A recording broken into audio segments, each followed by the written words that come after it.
हम लोग स्टार्ट करते हैं चैप्टर 10 से। जो हम लोग का ग्रेविटेशन है। इस चैप्टर में हम लोग को पढ़ना क्या क्या है, ये टॉपिक है। पहला तो हम लोग को पढ़ना है ग्रेविटेशन के बारे में। दूसरा पढ़ना है Kepler's law of planetary motion के बारे में। तीसरा है आपका फ्री फॉल, ये जिसमें हम लोग को पढ़ना है acceleration due to gravity. Kepler's law में प्लैनेट का जो मोशन है उसके बारे में बताया गया है। केपलर्स का 3 लॉ है, उसको देखेंगे। उसके बाद मास किसे कहते हैं वो देखेंगे। उसके बाद वेट को देखना है कि वेट क्या होता है। उसके बाद थ्रस्ट एंड प्रेशर देखना है। थ्रस्ट और प्रेशर प्रेशर के बारे में देखेंगे कि प्रेशर क्या होता है। वही प्रेशर के बारे में हम लोग को पढ़ना है। फ्लूइड में जो प्रेशर अप्लाइड होता है उसके बारे में पढ़ेंगे हम लोग कि फ्लूइड में कौन सा प्रेशर होता है। फिर उसके बाद डेंसिटी में पढ़ेंगे। उसके बाद डेंसिटी के बाद हम लोग क्या पढ़ेंगे, आर्किमिडीज का प्रिंसिपल पढ़ेंगे। और उसके बाद रिलेटिव डेंसिटी पढ़ेंगे। तो ये सब हम लोग का इस चैप्टर में, ग्रेविटेशन चैप्टर में ये सब टॉपिक है जिसको हम लोग एक एक पार्ट कर करके स्टार्ट करेंगे। हम लोग स्टार्ट करेंगे ग्रेविटेशन के हिस्ट्री से। तो ग्रेविटेशन का जो हिस्ट्री में सबसे पहला तो मतलब ये आ जाता है, जो हम लोग का इंडियन स्कॉलर्स थे, इंडियन स्कॉलर्स वो ना इस न्यूटन से पहले इस ग्रेविटेशन के बारे में बताते थे। उसमें हम लोग के स्कॉलर्स जो थे उसके इसके बारे में चर्चा करते थे, गुरुत्वाकर्षण के बारे में। तो गुरुत्वाकर्षण ये पहले इंडियन स्कॉलर्स न्यूटन से बहुत पहले ही इसके बारे में बता दिया गया था। और दूसरे थे आर्यभट्ट। का एक बुक था जो आर्यभट्टीय था, ठीक है। उस बुक में इस बुक में ना किसके मोशन के बारे में एक्सप्लेन किया गया था, मून के और प्लेनेट के मोशन के बारे में। वो मोशन कैसे करता है उसके बारे में एक्सप्लेन था पहले से ही। और उससे न्यूटन से भी बहुत पहले केपलर्स जो थे वो अपना मोशन के बारे में मतलब डिस्क्राइब कर दिए हुए थे, प्लेनेट के मोशन के बारे में। इनका 3 लॉ भी हम लोग को पढ़ना है यहाँ पे दूसरे पार्ट में। Kepler's law of planetary motion ये हम लोग को देखना है। तो हम लोग स्टार्ट करेंगे ग्रेविटेशन से। तो ग्रेविटेशन क्या होता है, सबसे पहला टॉपिक जो हम लोग का है ग्रेविटेशन। तो उसमें हम लोग देखेंगे कि ग्रेविटेशन किसे कहते हैं। ग्रेविटेशन का मतलब होता है सबसे पहला force of attraction.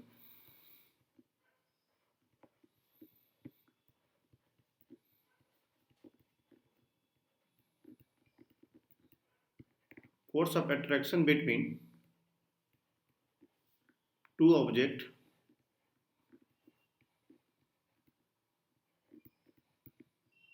is called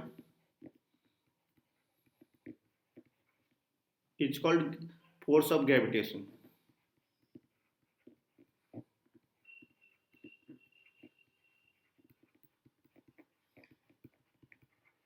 ठीक है। तो फोर्स, कोई भी दो ऑब्जेक्ट के बीच में जो फोर्स लगता है उसे हम क्या कहते हैं, फोर्स ऑफ ग्रेविटेशन बोला जाता है। फोर्स ऑफ ग्रेविटेशन हम लोग देखेंगे इसको। अगर और दूसरे शब्दों में इसको डिफाइन मतलब बताया जाए तो ग्रेविटेशन एक नॉन कांटेक्ट फोर्स है। फोर्स दो तरीके के होते हैं, एक कांटेक्ट फोर्स होता है, एक नॉन कांटेक्ट फोर्स होता है। तो ग्रेविटेशन जो है नॉन कांटेक्ट फोर्स है, ठीक।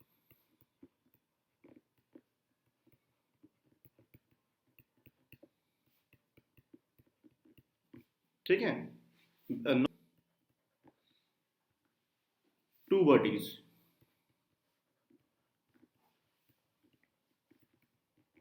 इन यूनिवर्स, मतलब क्या हुआ कि नॉन कांटेक्ट फोर्स है बिटवीन टू बॉडीज। कोई दो बॉडी के बीच में जो जो फोर्स लग रहा है उसे हम क्या कहते हैं, ग्रेविटेशन फोर्स कहते हैं। और ये यूनिवर्स में कहीं भी लग सकता है, जिसको हम लोग देखेंगे आने वाले टॉपिक में। फ्री फॉल में हम लोग पढ़ेंगे एक्सेलरेशन ड्यू टू ग्रेविटी, और कैपिटल जी के बारे में पढ़ेंगे। ये जो कैपिटल जी होता है और स्मॉल जी, इस दोनों में डिफरेंस भी देखेंगे हम लोग कि क्या क्या होता है, इसको देखेंगे। उसके बाद आ जाता है, अगर इसको बोला जाए ये, अगर हम लोग अर्थ से रिलेट करके ग्रेविटेशन को अगर बोला जाए अर्थ से रिलेट करके, तो इसे हम कैसे डिफाइन करेंगे, force with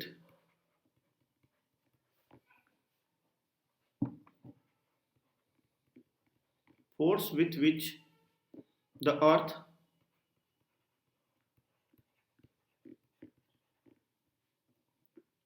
pulls the object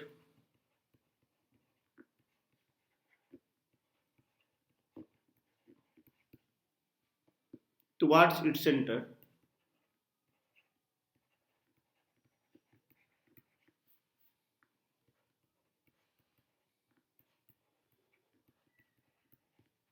उसे हम क्या बोलेंगे? It's called gravity.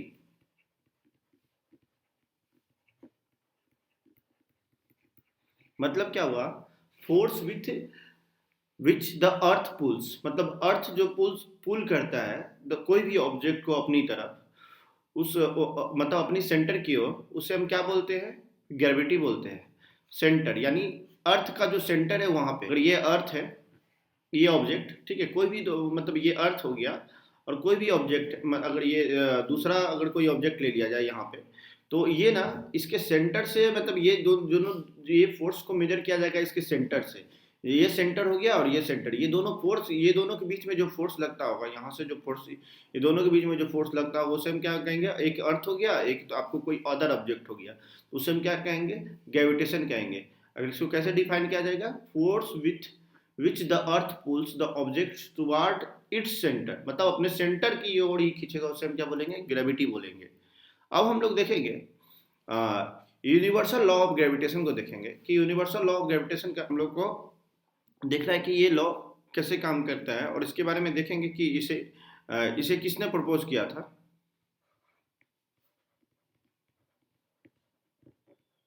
Universal law of gravitation.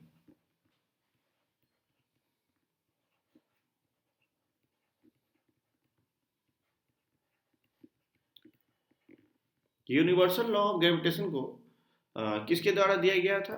Isaac Newton के द्वारा।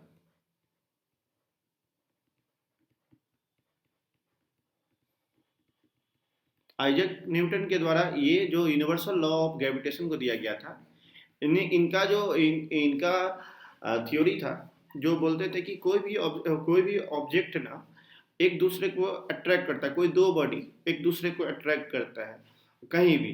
तो यहाँ पे देखेंगे कि कैसे इनका क्या क्या थ्योरी था यूनिवर्सल लॉ ऑफ ग्रेविटेशन में, ठीक है। इनका मतलब ये बोलना था कि कोई दो ऑब्जेक्ट है, जैसे इसका मास हो गया m1, ठीक है, और इसका मास हो गया, यहाँ पे कोई दूसरा ऑब्जेक्ट है उसका मास हो गया m2 हो गया, ठीक है। तो इसके बीच का डिस्टेंस जो है वो कितना है? d है डिस्टेंस। तो ये दोनों एक दूसरे को अट्रैक्ट करेगा, चाहे यूनिवर्स में कहीं भी हो, ठीक है। तो हम लोग इसको देखेंगे कैसे, कि इन्होंने पहला क्या बोला था? हाँ, the force between two bodies, the force between two bodies is the force directly proportional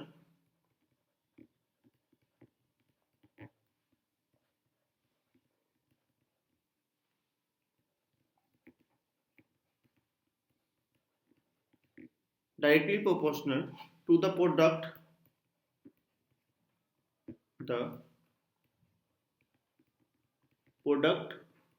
of their masses। मतलब क्या हुआ? इन्होंने बोला था कि the force between two bodies is directly proportional to the product of their masses, मतलब कि इन दोनों का मास का प्रोडक्ट का फोर्स ना डायरेक्टली प्रोपोर्शनल होगा, किसके? डायरेक्टली प्रोपोर्शनल होगा m1 इंटू m2 का। जितना मास बढ़ेगा उतना फोर्स बढ़ेगा, जितना मास बढ़ेगा उतना फोर्स बढ़ेगा, मतलब दोनों में, ठीक है। कि the force between two bodies, the force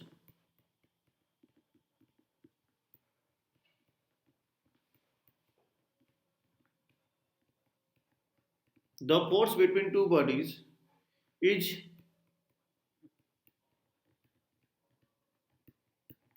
inversely proportional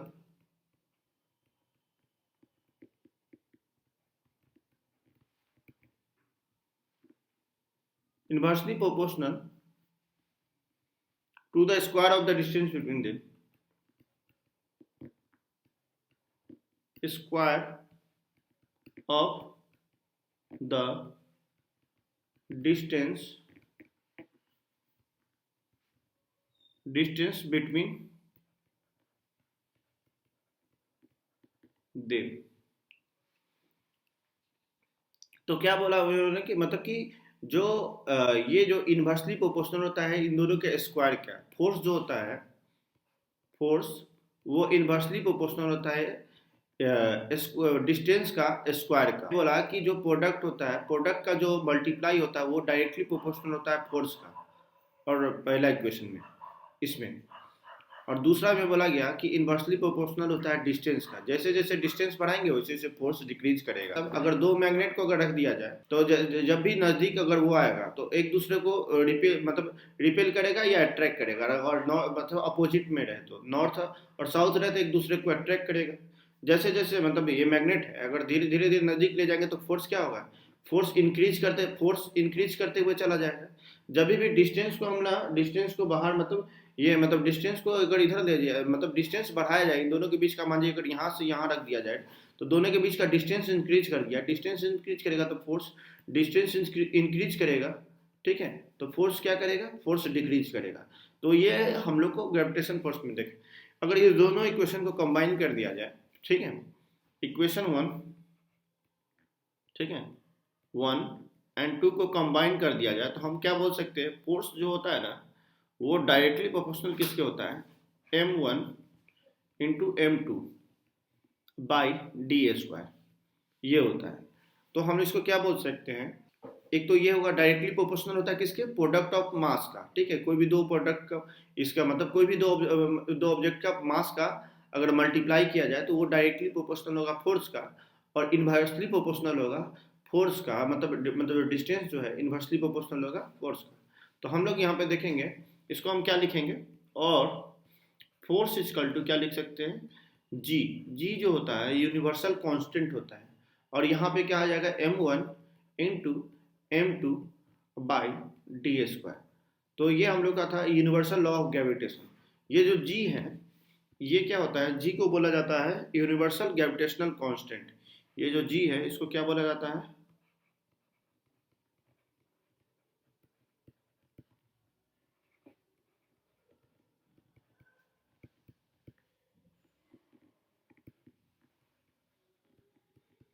universal gravitational constant. इसका वैल्यू कितना होता है, 6.667 इंटू 10⁻11 न्यूटन मीटर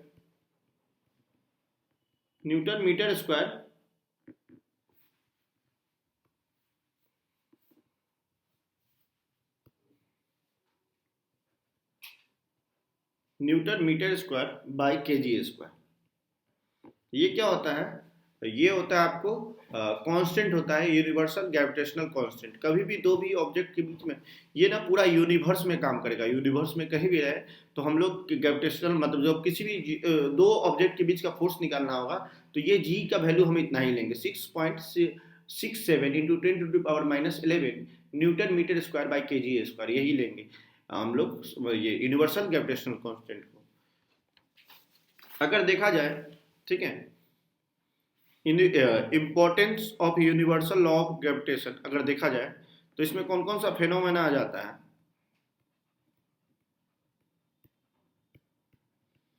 तो पहला अगर देखा जाए, ठीक है, force that binds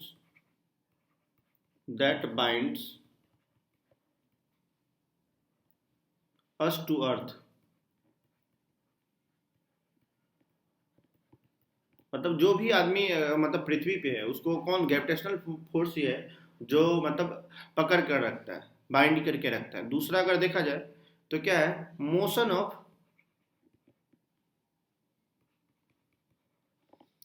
of moon around the earth,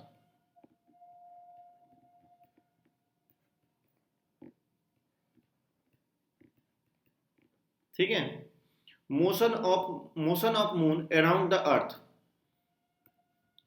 तीसरा मतलब जो अर्थ मोशन जो कर रहा है, अर्थ का जो मोशन कर रहा है मून, अगर ये ऑर्बिट कर रहा है ये इस तरफ से तो पृथ्वी का, तो ये किसके कारण कर रहा है, ये अर्थ के ग्रेविटेशन के कारण ही कर रहा है। ग्रेविटेशन जो फोर्स है वो इसको बाइंड करके रखता है मून को, जो कि ये मोशन करता है, मतलब अपने अर्थ के मतलब का ऑर्बिट करता है।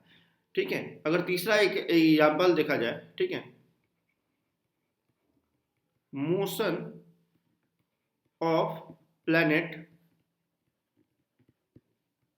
planets around the sun, around the sun, जो मोशन करता है, जितना भी प्लेनेट है हमारे सोलर सिस्टम में, वो अर्थ मतलब ये सन का जो ऑर्बिट करता है, वो किसके कारण करता है? सन का ग्रेविटेशन के कारण। सन का जो ग्रेविटेशन है वो उसको बाइंड करके रखा हुआ है, उसी कारण वो अपने उसका फिक्स ऑर्बिट है, वो अपने ऑर्बिट पे ही घूमता है। ठीक है, चौथा अगर देखा जाए,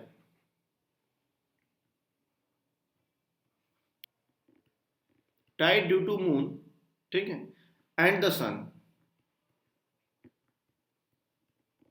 Tide due to moon and the sun, जो हम अर्थ पे जो टाइड आता है, अर्थ पे जो टाइड आता है वो यहाँ से इस तरह से उठा हुआ रहता है, इस तरह से। हम लोग ज्योग्राफी में ये पढ़ना है कि टाइड के कारण ही, मतलब एक नीप टाइड होता है, ये सब हम देखेंगे ज्योग्राफी में। लेकिन इसमें जो ये टाइड के कारण ना, एक टाइड आता है मतलब किसके ग्रेविटेशन के कारण? सन और मून के कारण अर्थ पे। ठीक है, और पांचवा अगर देखा जाए, पांचवा फेनोमेना को देखा जाए तो क्या होगा? द फ्लो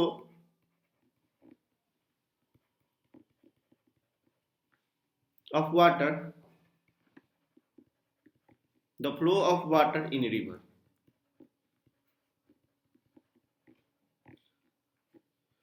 जो पानी जो चलता है मतलब रिवर में, ठीक है, वो भी ग्रेविटेशन के कारण ही चलता है। तो हम लोगों ने ये फेनोमेना देखा ग्रेविटेशन का कि फोर्स क्या करता है? बाइंड कर देता है अर्थ को। ठीक है, मतलब हम लोग को बाइंड करके रखा हुआ है जो अर्थ का ग्रेविटेशन है। दूसरा में हम लोग देखें कि जो मून जो चक्कर लगाता है अर्थ का, वो भी ग्रेविटेशन के कारण ही लगता है। Motion of the planet around the sun, जो सन जो का चक्कर जो पृथ्वी लगाता है और सोलर सिस्टम में जितने प्लेनेट है वो लगाते हैं, वो भी अर्थ मतलब सन के ग्रेविटेशन के कारण लगाते हैं। और टाइड जो होता है पृथ्वी पे, जो लहर, तो वो टाइड क्यों आता है? सन और मून के ग्रेविटेशन के कारण, सन और मून के ग्रेविटेशन के कारण। और तीसरा, रिवर में जो पानी फ्लो करता है उसे वो क्यों होता है? वो भी ग्रेविटेशन के कारण होता है। तो हम लोगों ने देखा कि यूनिवर्सल ग्रेविटेशनल कांस्टेंट। तो हम लोग ने ये पहला जो टॉपिक था ग्रेविटेशन, उसको खत्म कर दिया। हम लोग नेक्स्ट पार्ट में देखेंगे Kepler's law of planetary motion. ठीक है, इसमें हम लोगों ने देखा ये ग्रेविटेशन जो था, हम लोग इसमें देख लिए कि फोर्स ऑफ ग्रेविटेशन कहाँ लगता है। मतलब कोई भी दो ऑब्जेक्ट हो यूनिवर्स में कहीं पे भी, उसमें मतलब क्या न्यूटन के द्वारा बोला गया था कि वो दोनों को अट्रैक्ट करता है, कोई मतलब दोनों के बीच में कोई फोर्स लगता है, उसे हम ग्रेविटेशन बोलते हैं। ठीक है, अगर अर्थ के रिस्पेक्ट में बोला जाए तो वो अर्थ के सेंटर से कोई भी ऑब्जेक्ट को मतलब क्या करता है? अट्रैक्ट करता है। The earth pulls the object towards its centre, मतलब सेंटर की तरफ खींचेगा, तो उसे हम क्या बोलेंगे? ग्रेविटेशनल, मतलब ग्रेविटी बोल सकते हैं या ग्रेविटेशन बोल सकते हैं। ठीक है, यूनिवर्सल लॉ ऑफ ग्रेविटेशन किसके द्वारा दिया गया था? आइजक न्यूटन के द्वारा दिया गया था। और जो ये आइजक न्यूटन ने बोले थे कि the force between two bodies is directly proportional to the product of their masses. Product of their masses, product of their masses मतलब कि ये जो ऑब्जेक्ट है, ये m1 और m2 का जो प्रोडक्ट होगा उसके डायरेक्टली प्रोपोर्शनल क्या होगा? फोर्स। यानी मास को बढ़ाएंगे, मास अगर यहाँ पे अगर दिखा जाए तो मास को अगर बढ़ा दिया जाए तो क्या होगा? फोर्स भी इंक्रीज कर जाएगा। जितना मास बढ़ाएंगे फोर्स इंक्रीज करेगा। लेकिन जब भी अगर मास अगर हम लोग फोर्स को मतलब फोर्स अगर बढ़ता है तो डिस्टेंस घटेगा, ये हम लोग को समझना पड़ेगा। फोर्स बढ़ेगा तो डिस्टेंस घटेगा, और मास बढ़ेगा तो फोर्स बढ़ेगा। ठीक है, इसलिए बोले कि the force between the two bodies inversely proportional to the square of the distance between them. ठीक है, तो ये प्रोपोर्शनल मतलब कि डायरेक्ट मतलब इनवर्सली प्रोपोर्शनल है। अगर हम लोग फोर्स को बढ़ाएंगे तो डिस्टेंस घटेगा। The bodies that is inversely proportional to the, inversely proportional होगा। इनवर्सली प्रोपोर्शनल मतलब कि वो ना क्या होगा? इनवर्सली प्रोपोर्शनल मतलब जी हम डिस्टेंस को बढ़ाएंगे तो फोर्स घट जाएगा, डिस्टेंस को अगर कम करेंगे तो फोर्स बढ़ जाएगा। तो मतलब क्या होगा? इनवर्सली प्रोपोर्शनल हो गया।